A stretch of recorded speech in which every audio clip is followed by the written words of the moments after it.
Hi, this is Scott Garibay, and today we're going to talk about Star Trek Adventures Modiphius 2d20 Warp Onyx campaign.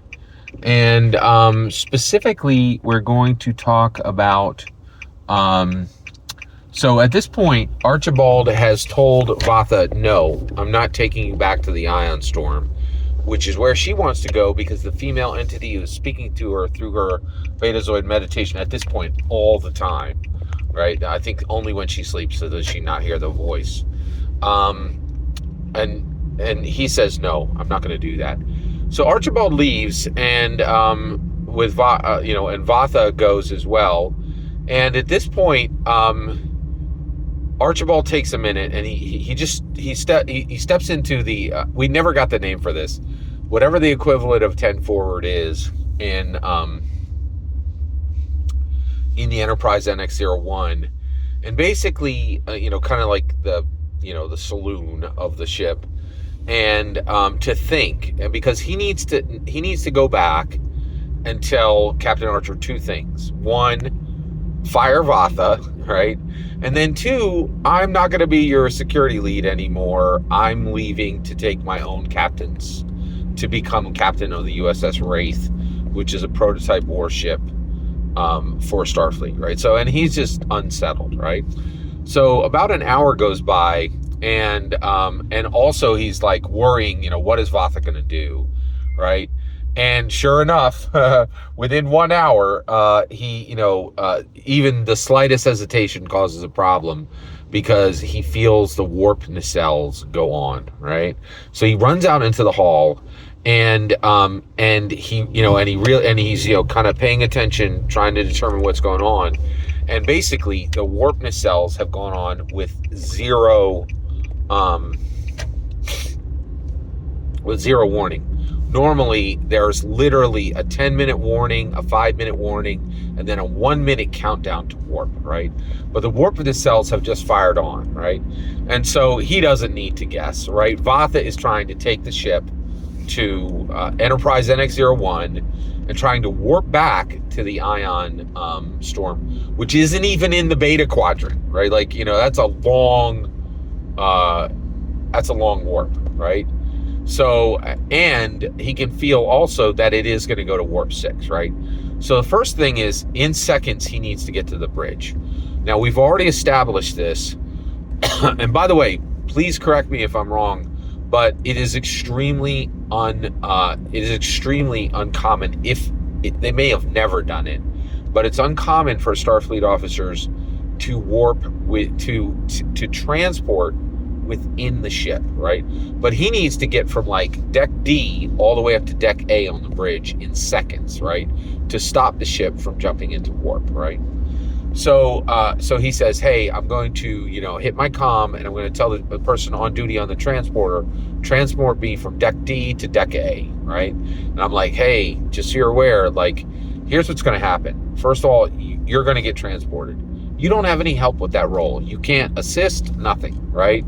Right. So basically, and I can tell you right now, this is a very difficult role, right? They can transport outside of the ship, right? And even then they need, but transporting within the ship is extremely dangerous. And he's like, I got to do it, right? And so I'm like, okay, no problem. So we make the roll in the open, right? And so some science officer makes the roll to a red shirt, and whenever I say red shirt, I'm just meaning like, hey, this is not a named character, right? Transports him inside the ship and fails the roll, right? So he gets transported to the bridge, but he's at the ceiling and he falls face first down onto the captain's chair, which is empty, right? And smashes his mouth and nose, right? Very badly. And so actually, what I did was I actually just said, okay, this is going to be like a phaser blast, right? And I'm just going to shoot you with a phaser, but the damage is coming from this abrupt fall, right?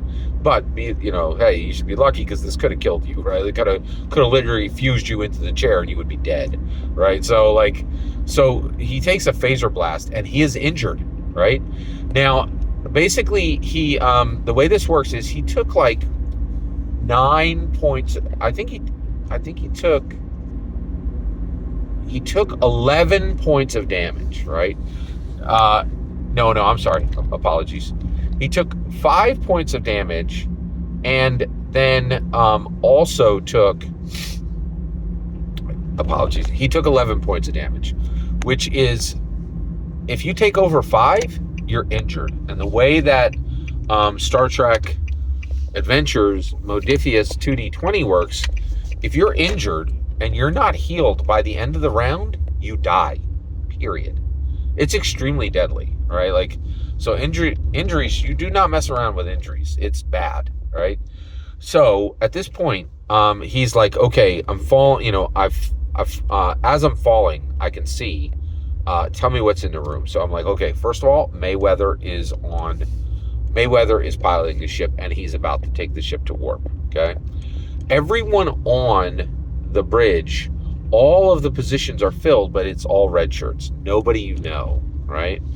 And it's not like, it's just people who are on the ship who you have never really, you know, dealt with directly, right? So it's just a different shift.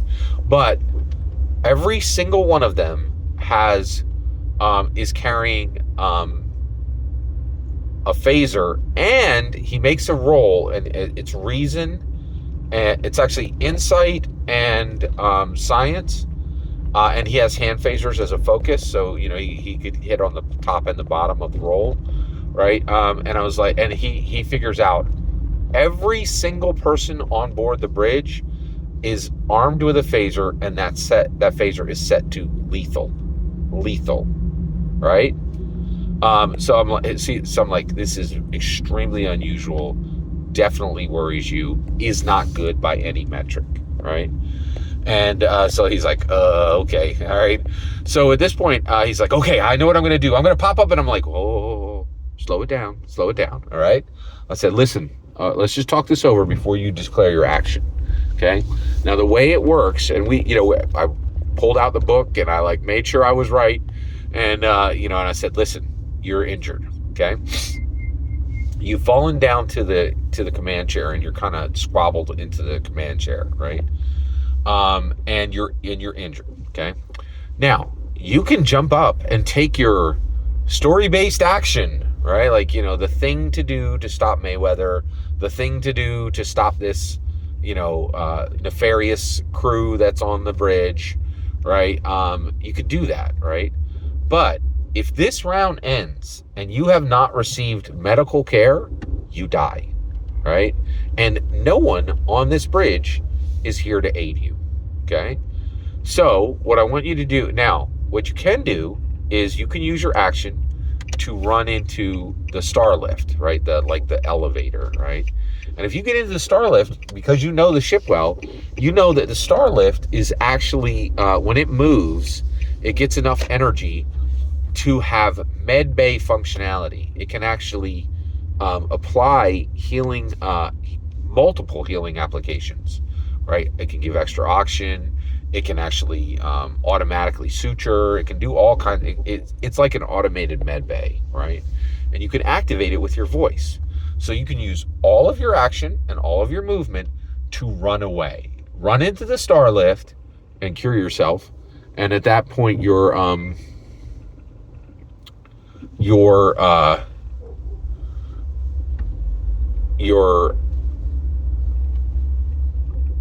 injury will be cured, right?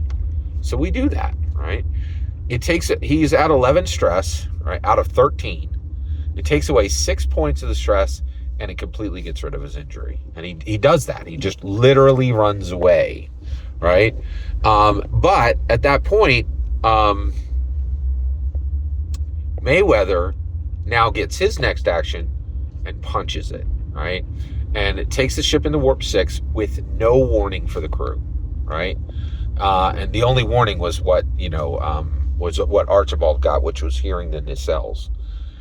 They pop out on the other side at the ion storm, but it's so abrupt that it wounds 18 members of the Enterprise NX-01 and kills 2, right?